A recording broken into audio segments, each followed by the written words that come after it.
आदेश सीधे कलेक्टर के स्तर से जारी हो जाए लेकिन जमीन पर काम फिर भी अटक जाए तो सवाल उठना लाजमी है। इंदौर की जन सुनवाई में बीजेपी नेता अखिलेश शाह अपने परिजनों की जमीन के नामांकन का मामला लेकर पहुंचे। उनका कहना है कि कलेक्टर शिवम वर्मा के निर्देश के बाद भी तहसील स्तर से कार्रवाई आगे नहीं बढ़ी। मामले को गंभीरता से लेते हुए कलेक्टर शिवम वर्मा ने न सिर्फ तत्काल जांच के निर्देश दिए बल्कि साफ कहा कि अगर किसी ने रिश्वत मांगी है तो उस पर सख्त कार्रवाई भी की जाएगी और आवेदक का काम भी कराया जाएगा।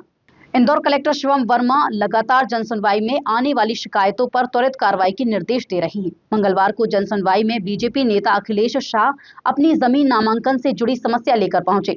उन्होंने बताया कि हाथों तहसील क्षेत्र में उनके परिजनों की जमीन का नामांकन लंबित है। अखिलेश शाह ने कहा कि उन्होंने पहले भी कलेक्टर शिवम वर्मा से शिकायत की थी, जिसके बाद तहसील स्तर पर निर्देश जारी किए गए थे। बावजूद इसके नामांकन की प्रक्रिया पूरी नहीं हुई। मामले को सुनते ही कलेक्टर शिवम वर्मा ने अधिकारियों को तत्काल कार्रवाई के निर्देश दिए।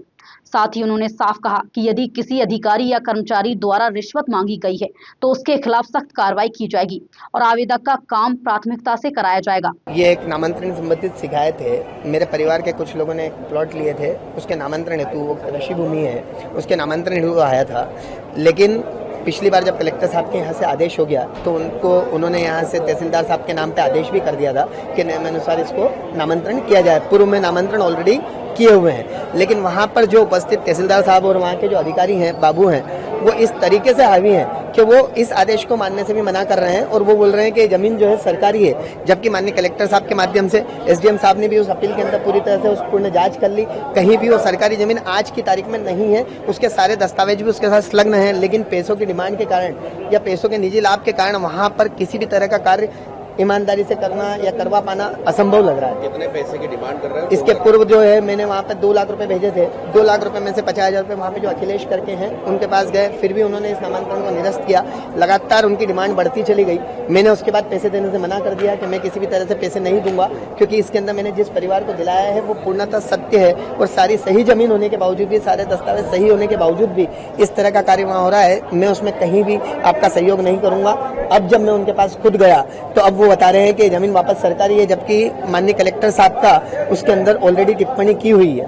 वो कलेक्टर साहब के आदेश के ऊपर भी बोलते हैं कि नियम अनुसार है और इसी बात के लिए मैं कलेक्टर साहब को वापस से बताने आया था। उन्होंने सुना है, उन्होंने बोला है कि मेरे जो पीए हैं आप उनको पूरी चीज की जानकारी दें। कलेक्टर के आदेश नहीं मान रहे हैं सीधे? हाँ, कायदे से तो आप ये बोल सकते हैं कि माननीय कलेक्टर साहब का ये टिप्पणी लिखने के बावजूद भी तहसीलदार साहब अगर ये बोलते हैं कि सरकारी जमीन है, जबकि उनके द्वारा पूरी जांच करी गई, पेपर देखे गए, अगर ऐसा होता कलेक्टर साहब को लगता कि थोड़ी सी भी सरकारी जमीन है तो वो यही निरस्त करने का आदेश जारी करते। जन सुनवाई में कलेक्टर शिवम वर्मा के इस सख्त और संवेदनशील रवैये से लोगों में भरोसा बढ़ा है। प्रशासन का कहना है कि आम नागरिकों की समस्याओं का समय पर समाधान करना ही उनकी प्राथमिकता है और इसमें किसी भी तरह की लापरवाही बर्दाश्त नहीं की जाएगी।